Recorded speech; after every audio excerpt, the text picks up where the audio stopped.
All right, we got the tank, the lines, the new lines, and everything in, and we got 5 gallons of gas in it. Let's see if we can hear the pump. Let's turn the key on. Yep, we hear the pump. Autocorrected. We don't make mistakes. Make custom modifications. Hey folks, welcome back to Autocorrected. I'm Darren, and as you can see, the tank is finished drying, and the frame is also finished drying. And now it's time to assemble this new tank, pump, sending unit, and of course the lines are already in. It took a long time to get to this point. It's a lot of work in the background that you can't always record, and if you do, it's boring as crap. But right here, these are called the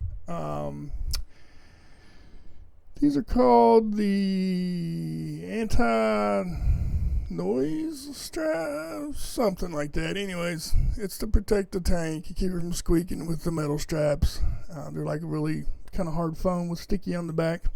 So cut these out, put these on the bottom and top, and then installed it in the truck. Then I finished putting everything together and attempted to see if it would start up. So, thanks for sticking around. Hope you enjoyed this episode. And remember, here at Autocorrected, we don't make no mistakes. We make custom modifications.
Alright, we got the tank, the lines, the new lines and everything in, and we got 5 gallons of gas in it. Let's see if we can hear the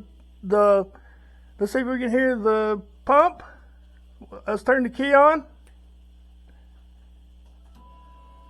Yep, we hear the pump. Now let's see if it'll start. Go ahead. What? Try to start it? Yeah.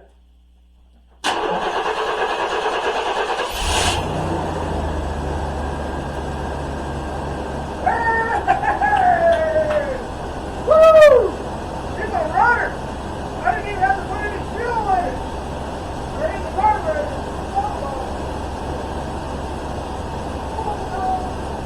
Woo! Okay, guys and gals, that does it for this episode of Autocorrected. Remember to please like, share, and subscribe. It really helps the channel. Appreciate you guys sticking around, and we'll see you on the next video.